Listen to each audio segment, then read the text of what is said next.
I am Amanda Napper. I am the chair of the Niagara Peninsula branch of Ontario Ancestors. Thank you for joining us tonight. Just a few things to add at the beginning. We have coming up on April 17th our Niagara Help Desk online. You'll join our volunteers for free genealogy support, whether you're just starting your family history journey or tackling a tough research question. We'll help you map out your next steps, suggest records to search, and point you to helpful Niagara-specific resources. On May 20th, we'll have Family Tree Maker with Mark Olson. He will run us through the latest edition and show us the updates and the latest software. On September 18th, we'll be talking about British home children with Janet Hodgkins. And on October 16th, we will have the Morning Star Mill come in and tell us about their facility and the new updates that they've been doing there. We have upcoming our volunteers at the Welland Library Seaway Mall on March 28th, April 11th, May 16th, June 20th, September 19th, October 10th, and November 21st. If you're looking for some in-person help with your family tree, come join us at the Welland Library Seaway Mall. Or you can also join us at the Moses Rittenhouse Library in Vineland on April 25th. On May 1st, our volunteer Bill Young will be presenting a journaling in person to the Age-Friendly Committee West Lincoln at the West Lincoln City Hall. And we'll also be at the Marshville Heritage Festival on Labor Day weekend this year. I did tell you last time that I'd have the 2025 report in your hands by now. We're just putting the finishing touches on it, and I have to get it onto the website, but you will receive a link in your next email if you are on our mailing list. If you're not on our mailing list, please go to niagara.ogs.on.ca and join us. We have all of those upcoming events that I just listed, as well as other things that are going on in the Niagara Heritage community. It's always membership season, and we appreciate your support. We'd love for you to support the Niagara branch. If you are or thinking of becoming a member of the OGS, please make sure that you check the box for Niagara branch. We have many Niagara-specific resources. We'll provide you assistance with your genealogy brick walls, and we also support projects that preserve Niagara's heritage. And you also support our ability to continue these webinars. And now I've probably talked long enough. It's my pleasure to introduce David Servos, UE, a seventh-generation Niagara resident with a deep personal connection to the history of this region. He's descended from United Empire Loyalist Captain Daniel Servos. David has long been passionate about preserving and sharing his family story and Niagara's heritage. He is active in a number of community and heritage organizations, and we're very pleased to have you here today, David. Please welcome David Servos. Thank you so much, Amanda. I appreciate that warm welcome and happy to be here and to share a little bit of my family history and some of the research that myself and some of my family has been doing with your members and guests. I'm just going to go through a little bit of the family journey that we've started with, and then starts from the times back in Serbia in the early 1400s up until some early 1900s and events in the family. So with that, let me give you a few little disclaimers. So feel free if you need to take some screenshots or photos. My information is available on the screen at the title slide, and then also I'll have it up at the end if you do need any information. Some of the details told through are from oral history and may not be fully accurate. Some of the stories that get passed down can kind of change, but from what we have recorded, this is as accurate as we can be. And it is a work in progress, so please keep that in mind. Some of you may know more than I do about it, so always willing to learn.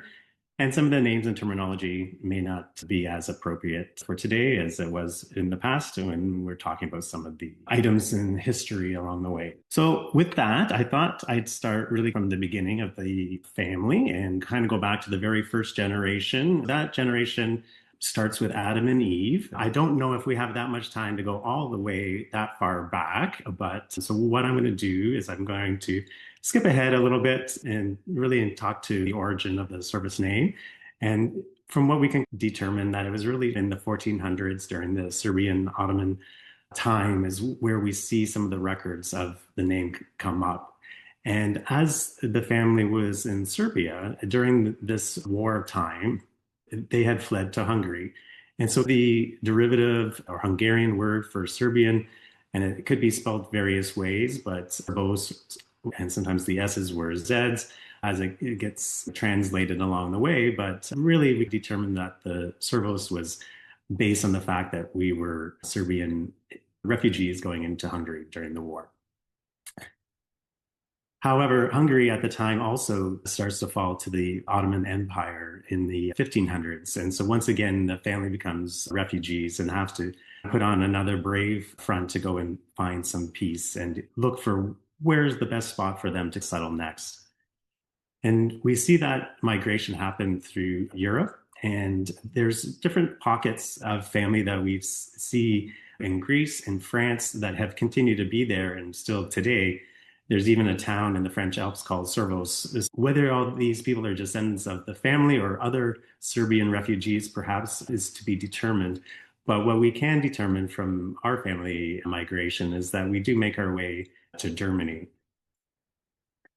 And this is really where the start of the family tree from my side does come from. And so that goes back to my 11th great grandfather, Johann.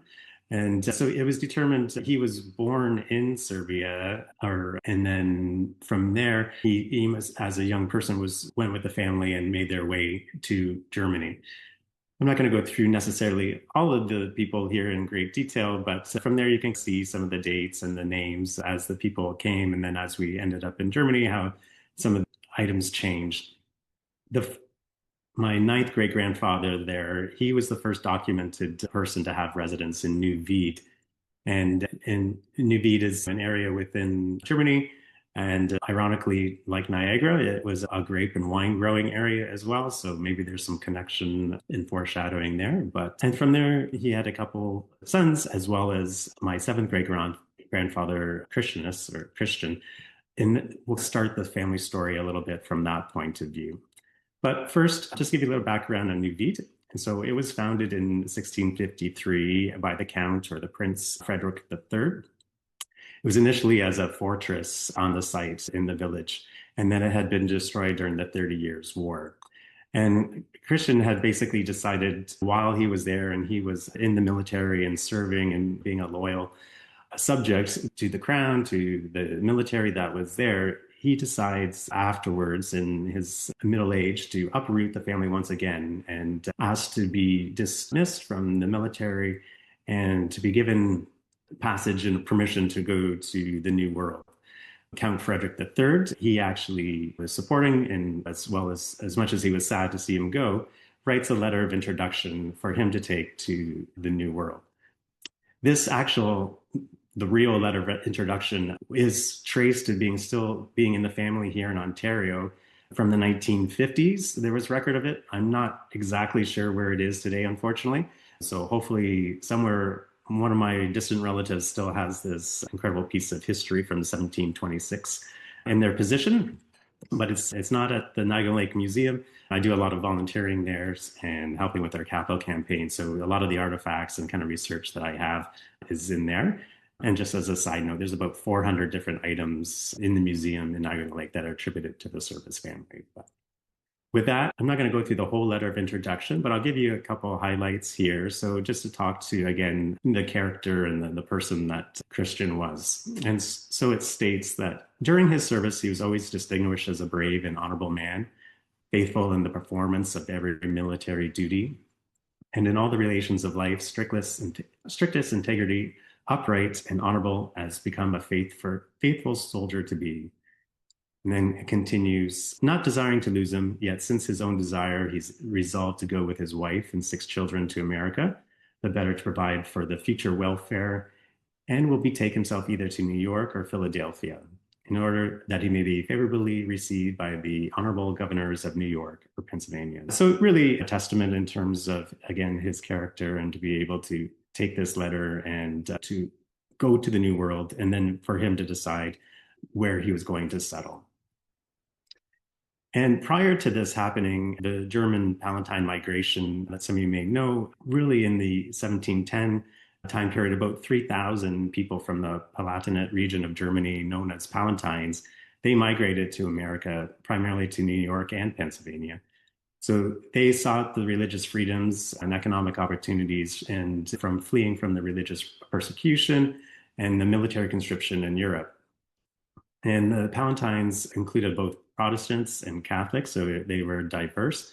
And they had originally settled in the Hudson River Valley, with many of them were then forced, based on some of the changes and the new migration that was coming into New York, to move away from where they had originally settled in the Hudson River to Mohawk.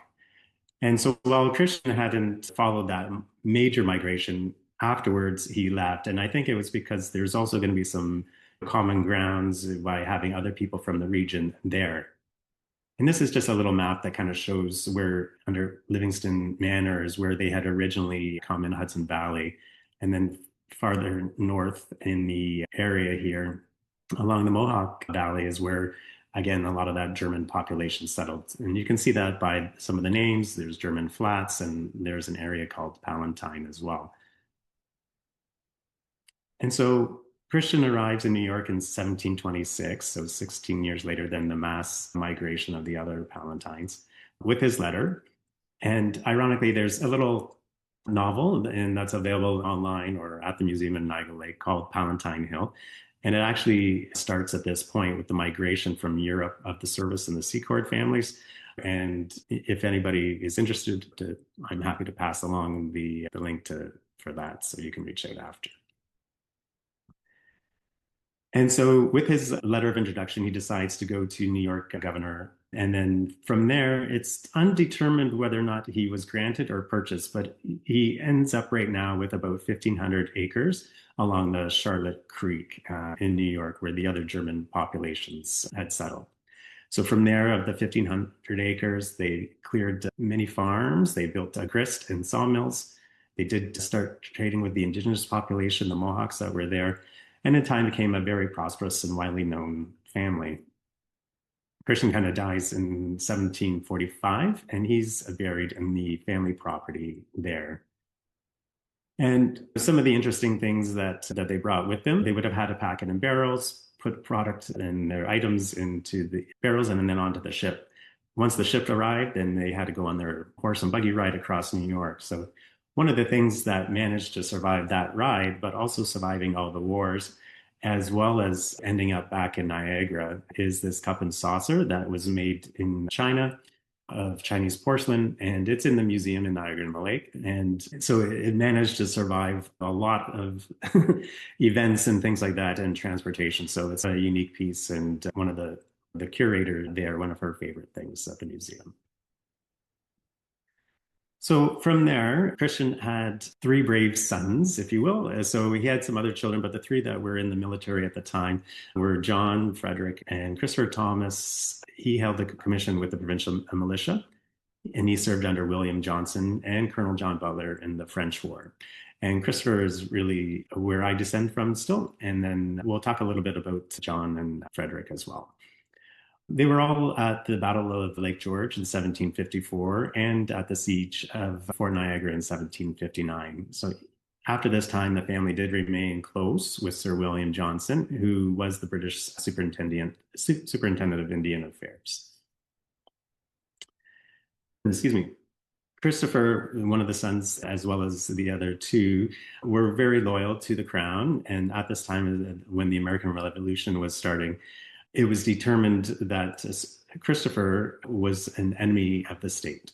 So because he was very vocal and in terms of rallying the troops and promoting the loyalist ways to the people in the area, and because the Mohawk Valley area was more loyalist than it was in support of independence. And so George Washington wanted to send more troops to the area to help do the conversion.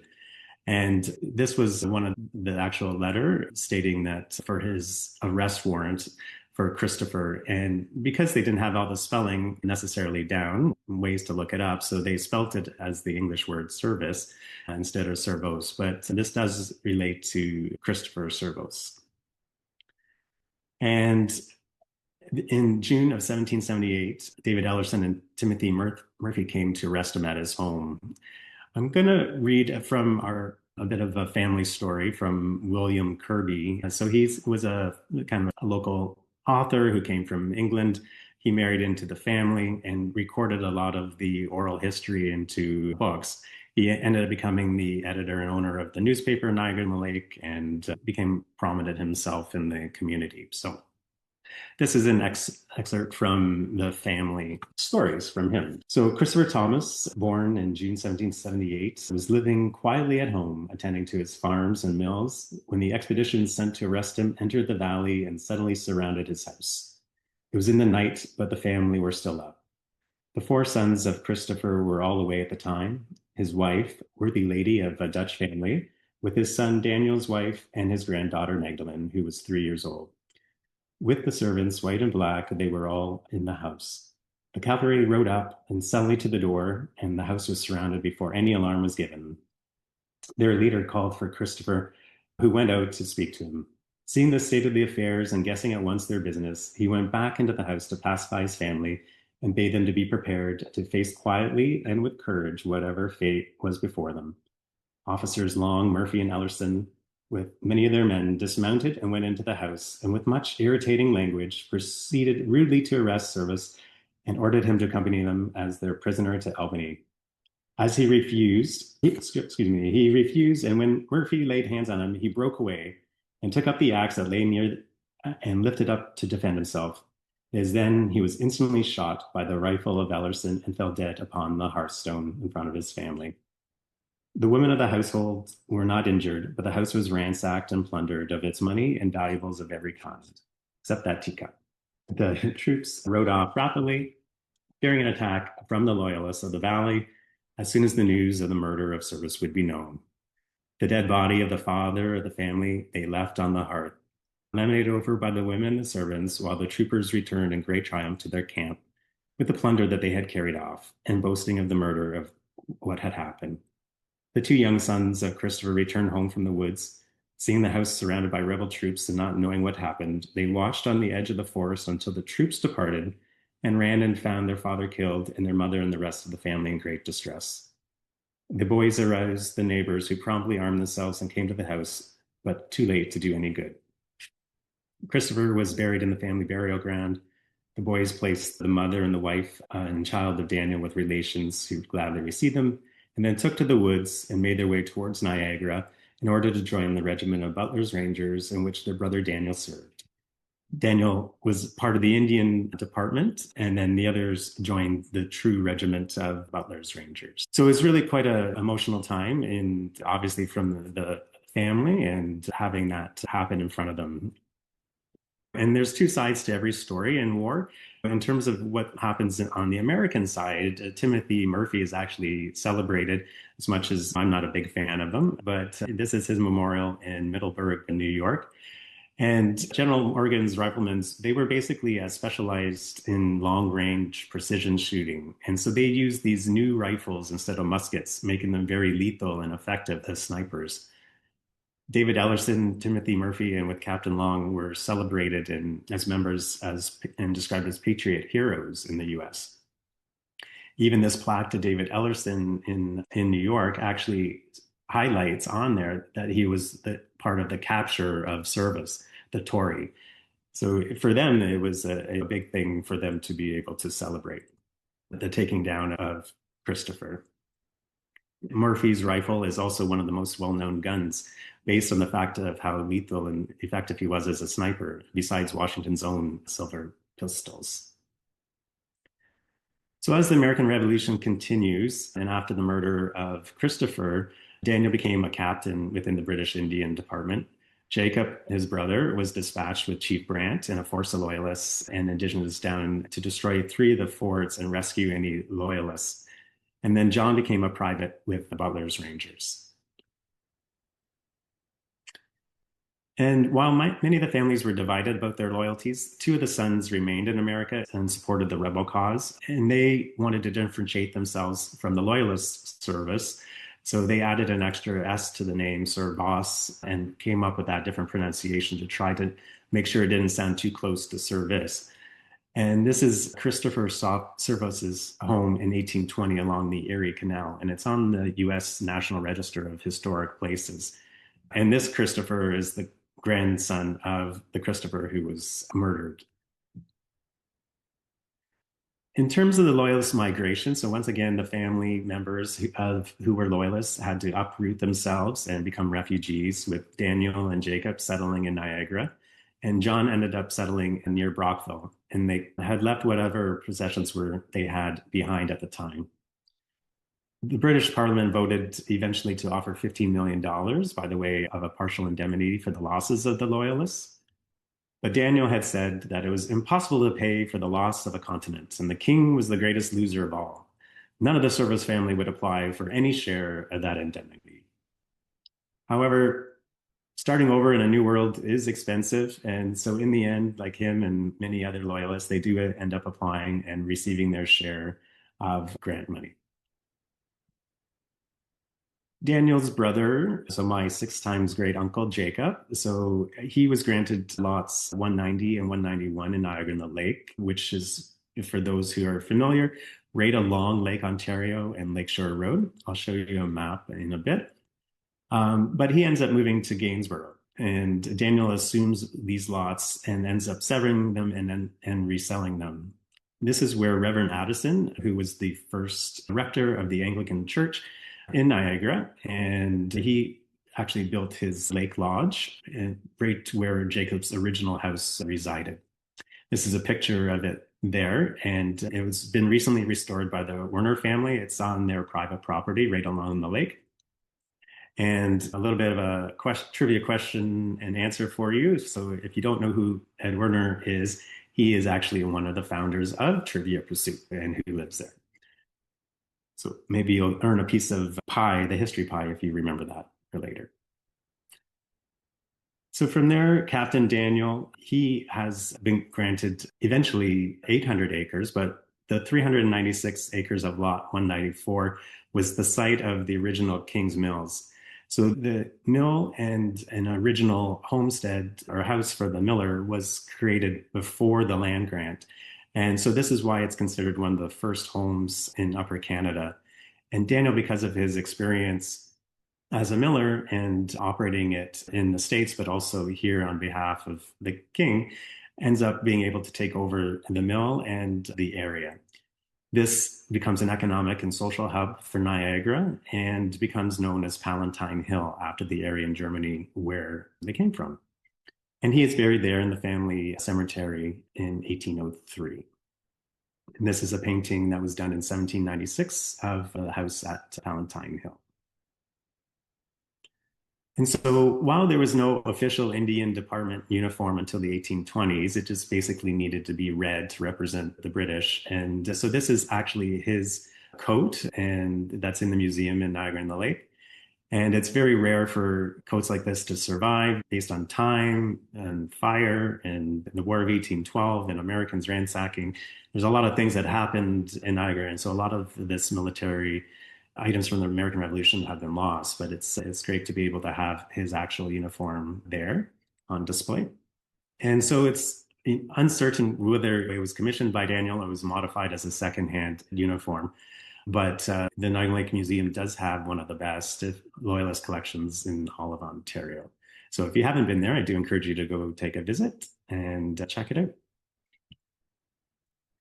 In the museum as well, some of the other objects that they have that kind of pertain to the family that are there. So this is Daniel's actual appointment by Johnson to be the lieutenant in the company of Confederate Indians commanded by Johnson and of the Six United Nations of Indians in December 1779. And also that survives is his wallet and diary.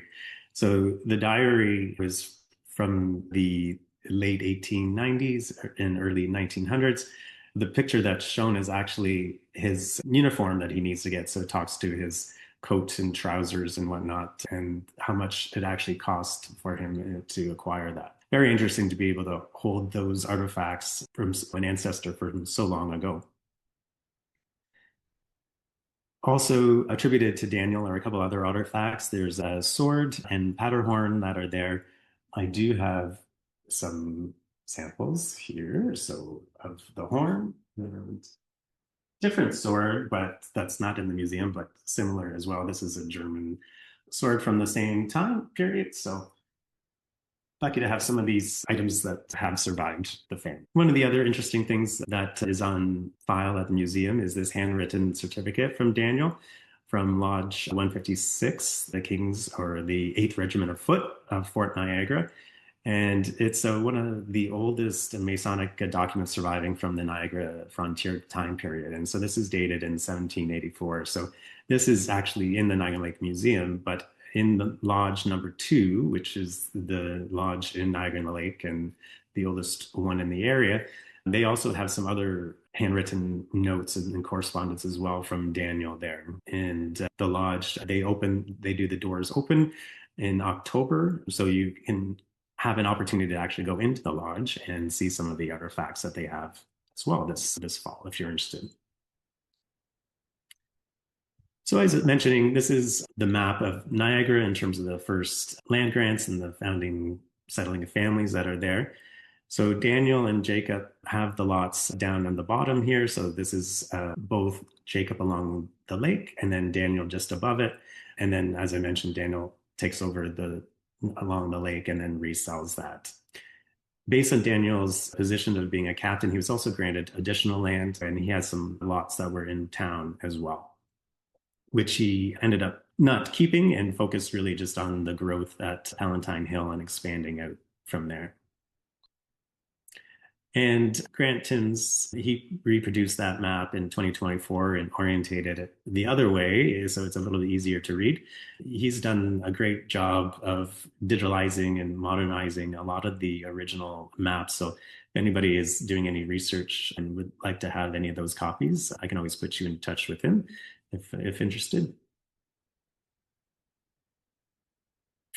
And this is the land grant that he had petitioned for as a loyalist. And as I mentioned, he was officially awarded 800 acres. And then it notes that at the time he had his wife and 5 children, and it's dated from January 4th, 1797. On the property, there were lots of different things that they had, but the biggest part was the grist mills. And the first mill from the British on the military reserve in 1783 was destroyed by a flood. The second mill they rebuilt lasted into 1791, and then it burned down, unfortunately.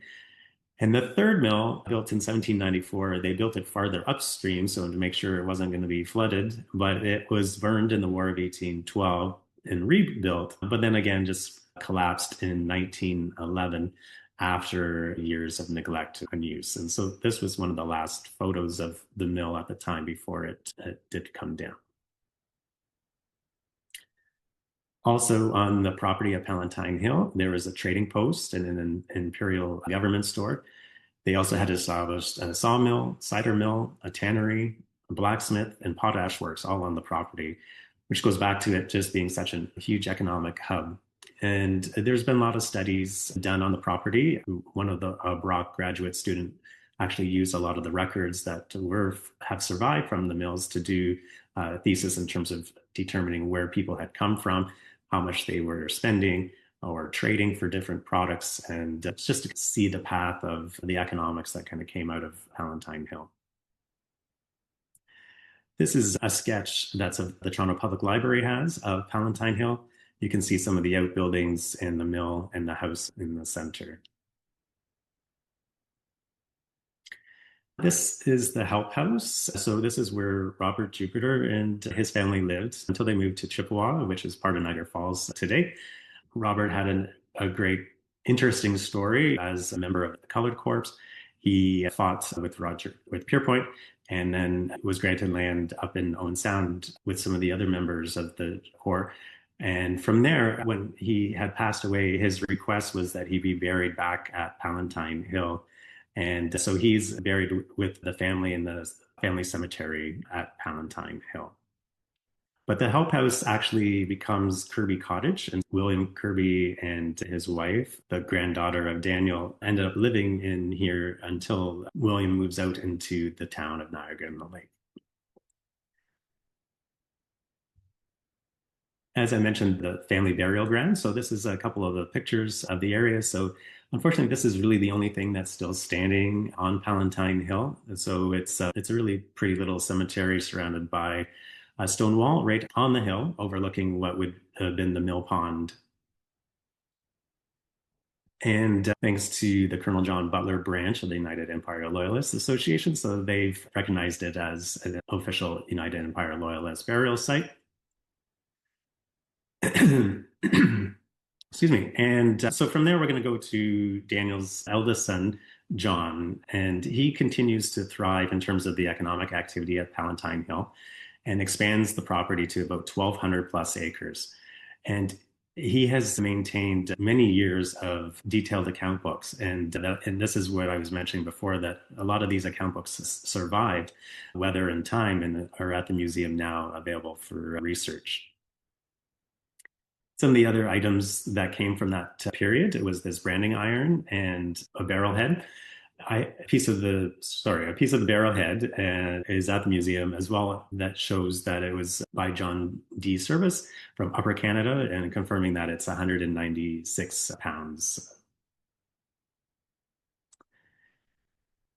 During the War of 1812, he's called to duty, and he's named a lieutenant in the 1st Regiment of the Militia in the County of Lincoln and District of Niagara. And this is his certificate here from August 20th, 1810. And basically, by the end of the war, he's promoted to the rank of colonel. And this is a certificate of his appointment to Lieutenant Colonel of the Militia, and dated in February 1827. That's in the museum.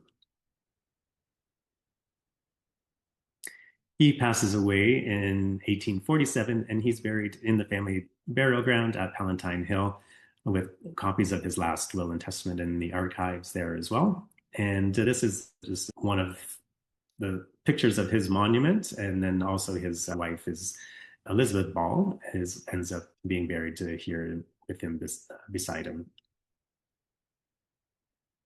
From there, their son, their third oldest son, is James Servos. And again, this is where I descend from. As he's the third oldest, he doesn't inherit Palatine Hill, but he does receive 100 acres in Grantham Township, close in Port Wellern to where the canal is today. And he marries Gertrude Ball in 1852 and have 6 children. And he's buried in the Homer Cemetery by the canal in 1914. So I highlighted here on the left where his property was, the 100 acres, and then Palatine Hill is not too far away down the lake. And you can see where John Dease's other children end up having that property. Also, besides James, his neighbor is right here is Ed Hiscott, and we'll talk a little bit about him in a bit. And then also Mary Servos has inherited some property here right along the lake as well, and not too far away. So just for reference as we talk a little bit more about them in the future. Peter, he's the one who ends up inheriting Palatine Hill, and he marries Mary Ball. So a lot of Ball family has been married into the Servos family over the years, as they were close neighbors, as happened a lot of times in in that time period. And it's been noted that Peter and Palatine Hill was part of the Underground Railroad as one of the stops along the way, having access to 4 Mile Creek from the lake, which was deeper at the time, where they would be able to bring in boats and whatnot. Peter was also a justice of the peace in Niagara. However, he wasn't able to keep the peace at home, and he and Mary managed to separate in 1879.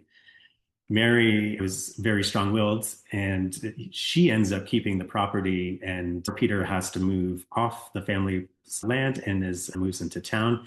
And even when he dies, he's not permitted to be buried in the family cemetery. He's buried in St. Mark's. Mary, however, when she does pass away, she is buried at Palatine Hill and makes a monument as equally large and as Colonel John Dease's monument in the family cemetery. So Mary's daughter, also Mary, she continues to manage Palatine Hill after the death of her mother. And she does this alone, just like her mother did, until she marries Samuel Snyder at the age of 62. That was a lot of work for the two people of any age, but to be able to work that land and run that operation for so long is quite phenomenal. And it continued as an economic and social hub, and with different things noted that they had there, such as quilting bees and corn husking. And Mary and her mother ended up collecting a lot of different items, not only from our family, but other loyalist families, perhaps as they moved and whatnot. You can see this is a picture of her in the den with some of the artifacts that they have and a lot of books in the background. And in 1927, Home and Garden magazine actually did a story on Mary and on Palatine Hill. So there's some pictures just from the magazine article that I'll just share with you as interest's sake, just so you can get a sense of what Palatine Hill and the house looked like at the time back in 1927. However, shortly after that, the Great Depression takes its toll, and lands are needing to be sold in order to raise some money to keep the business going. However, she did receive a tax sale notice in August 1938 saying that there was going to be a pending sale in 1939 for back taxes unless she's able to come up with the money to pay it off. She ends up pleading with the government as well as other officials, agencies to take the remaining 40 acres that's left of the original 1,200 and the historic home site and making it a designated area. Unfortunately, at the time, a lot of heritage wasn't protected necessarily back then. And again, and there wasn't a lot of money for that and by the government as well. They deny her request. And then she ends up donating the collection that she had in the house to Fort George. And in turn, Fort George has some of the items still at it, but most of it was donated to the Niagara-on-the-Lake Museum. But she was able to delay at least a little bit of the tax sale, but she died not too much longer past that in 1942. And only 10 years from the time of her death, when she was living at the house, falls into shambles. So the house pictured here is just before 1952. And when the property, the last 40 acres, got sold to some of the Mennonite farmers that were coming to the area, they had no use for the house. And so they actually had it stripped of anything that was worthy and then was using it to store hay. And then some kids who were partying near the cemetery and having a little bit of a bonfire on Halloween in 1952, a stray spark ended up lighting it up and burning the last of the house down. Just before it burned, though, there are a couple photos of, sorry, just to show you the condition of what it was left in. But Palatine Hill does continue on in some ways, and so the burial ground is still there. Palatine Roses, which is on part of the original family property, also makes use of the name. And then John Neufeld operates Palatine Hill Winery, and he has offered to give a 25% donation of anything that's purchased online through the special QR code to the museum as well. Even though the house isn't there, there are still some remnants of Palatine Hill in the area. From there, I'm going to just highlight a couple of more interesting, more modern aspects of some of the family members. But that really talked about the story of the family and then the end of Palatine Hill. So one of them was Lancelot Servos. So he's my second cousin, 3 times removed. And he wrote 2 books on how to golf and designed the very first golf course in Miami, Florida, and was a member of the PGA. And at the Niagara-on-the-Lake Golf Club, which is the oldest golf club in North America, he donated the Servos Cup, which they still compete for today with the men's league. And then he was inducted into the Niagara-on-the-Lake Sports Hall of Fame in 2022. This is actually a photo of me. The golf course was having their anniversary and birthday, so they asked, and they had a couple characters from the museum. And so I actually had his clubs and the participant trophy of the actual Servos Cup. And they had a whole bunch of the tournament was played by using wooden golf clubs at the time, still this past summer. So it was a fun event to portray a family member. So one of the other interesting characters is William Secord Servos. So he had 100 acres of land that was originally granted to Thomas Butler and, excuse me, in the area. And then he had sold that afterwards to the Reed family in 1811. And then 67 acres of it went to William Service in 1858 for $4,000. So at the time, William was single, and just 10 days before his death, he ends up leaving all of his worldly possessions to his niece. And the lone grave is still marked there. It's now in the middle of an industrial park, but it's still maintained in the grave site and the marker, again, courtesy of the Colonel John Butler branch of the United Empire Loyalist Association of Canada, helped to preserve the site. And so now it's surrounded, as I mentioned, by part of the industrial park, but other parts of the 67 acres is now Happy Ralph's Animal Sanctuary and a kind of a park that's owned by the Niagara Parks or Niagara Conservation Authority.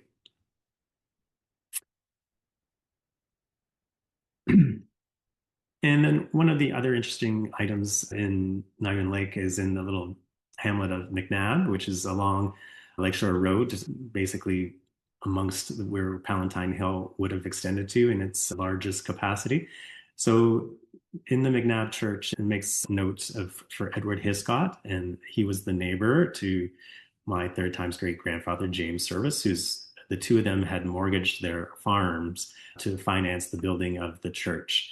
And the land of the church was donated by William Butler Servos, who was his brother, James's brother, John Dease's other son.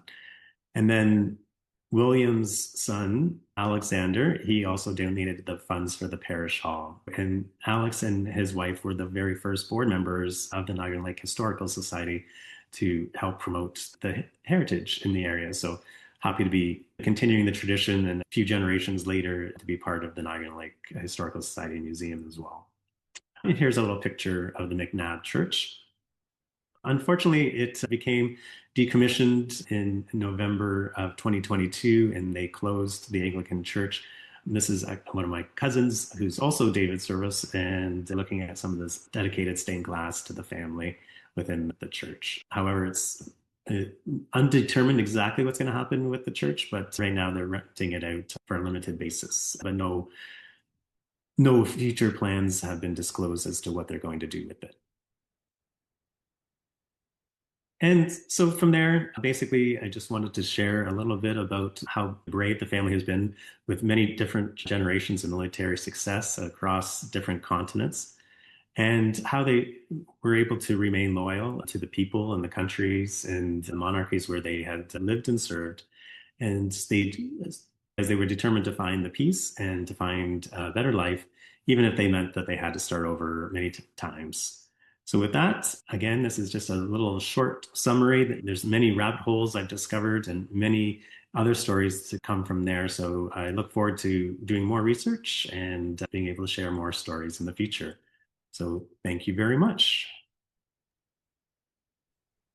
Regularly have people come in who have family dating back generations in Niagara, and I always get so jealous when they show relics of their family, because my family has been here for just over 100 years, and I think they threw everything out.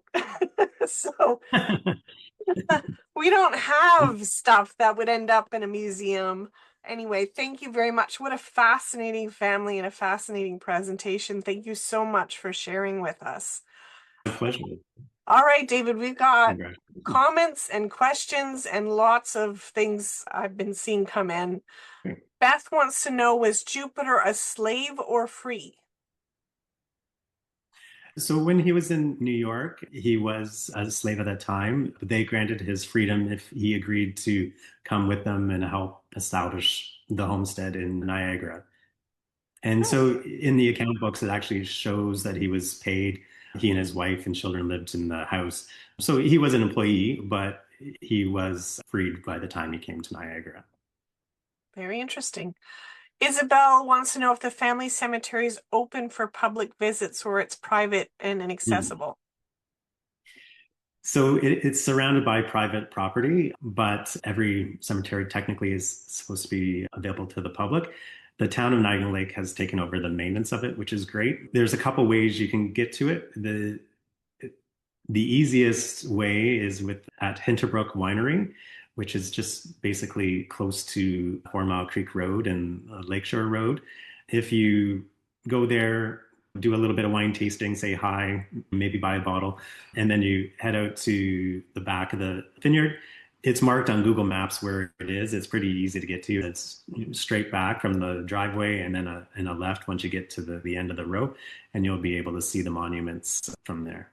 It is a beautiful cemetery from the pictures. I have not been, but I have seen some cemeteries that are in not as good shape. So it's nice to see one that old that's in that good shape. Debbie wants to know, is William Butler Servos somehow connected to Colonel John Butler? No, not necessarily. A lot of the middle names I've find that they'll use for people that they respected within the family. Picking Butler was an ode to John Butler and the fact that what he did in the community, as well as having served other family members with him. Some of the other family members that weren't necessarily related or whatnot, but used names was Klaus, like William Klaus. So there's a William Klaus service, and there's others like examples like that. Interesting. Elizabeth says Palatine Hill is an excellent and very moving book. Good to know. Daniel Servos made petition to the commissioner at Pendleton or Commissioner Pendleton at Montreal in August 1787. Do you know how he made his way there from Niagara? Asked David. Ooh, I don't know that one, I'm afraid. Yeah. That's a good question, though. Michaela also says, thank you very much for the presentation.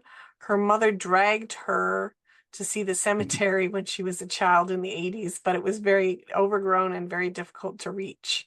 It looks like it's in Yeah. much better shape now, so you might want to take another look. Yeah, just a quick comment. So the Mary's monument, the other tall one, was actually at that time was tipped over, and so it's been restored. As mentioned, we have been cleaning it up, and I tend to a little bit of it over the years as well. And it's pretty well manicured around it, so it's much easier to get to. And also, if you're into geocaching, there's a geocaching location right there as well that somebody's hidden. Yeah, that's a little interesting. Nice. Elizabeth says she was there in 2012 and she says it was overgrown then too. I think it's been very helpful to a number of people, and I've seen a lot of thank yous. Thank you very much. Very enjoyable. Well done. So thank you very much again for joining us tonight, David. What a fascinating My pleasure. presentation. It's been very interesting listening to what an amazing family that you've had and the fact that you've been able to do so much research because so much is available for you to look at and research. I would encourage anybody who's listening. The Niagara-on-the-Lake Museum is currently preparing for an expansion of the museum. If you're able to donate to help them with their expansion, that would be wonderful. They currently have a double the donation campaign until the end of March.